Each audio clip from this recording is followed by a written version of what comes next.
Welcome back to your advanced guide to ranch roping. Today we're going to talk about the angles of the Del Viento I like to use. So a lot of people like a Del for a headshot. I personally don't.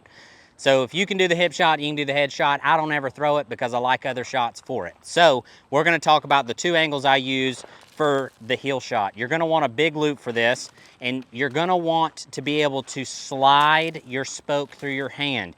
I'll tell you this just from experience, if you live anywhere that's really sweaty and sticky, like the fine state of Alabama where we're standing, your spoke is not going to want to slip through your hand. A roping glove will solve this problem. So put your glove on, swallow your pride. I don't have one handy with me, but I would if I did. So here we go. The first angle we're going to talk about is standing. So now that we've been practicing our rotation, all we need to do is get our rope out there past the calf's butt. We're going to throw it up and out a little bit, and once it gets right out here and catches our Honda at 3/4 of a rotation, we're going to bring it back through to set a big old nasty hip trap. So here we go, sidearm swing. We're going to get it out there and rotating, and that's what we want it to look like. That was a little faster than I would like it to be, but kind of my hand got a little sticky and stuck to my spoke, and it sped everything up a little faster than I'd like it to be. So we'll try that one more time. Try to do it nice and slow, keep my hand nice and open. Much better. That's a much prettier Del. It's very important to me that with my turnovers and my Del Vientos and my Contras are pretty. I want them to look pretty. I want it to almost look like it's in slow motion.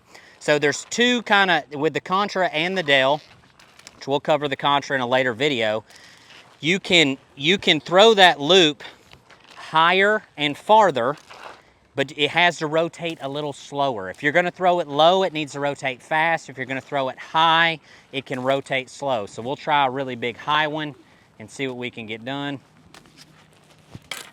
And that is beautiful, absolutely pristine. It goes out there, it gets all big and pretty, and then you bring it right back in, okay? The second angle we're gonna talk about is if the calf was moving. Now this is a freaking hard shot, and I do not say that lightly.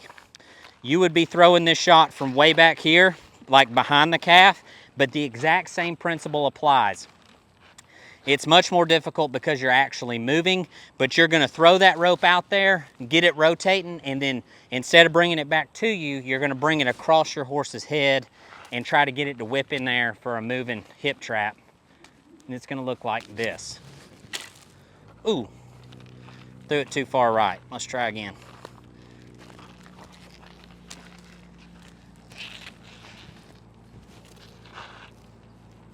Okay. So you're gonna throw it out to the right, but you're gonna bring it across to the left. Just like that. Much more difficult shot, a lot of fun to practice, and you can get a lot of letters in pig with that one. Guys, if you like content like this, you need to check out 310edu.com. Use code YouTube50 to get 50% off your entire first month.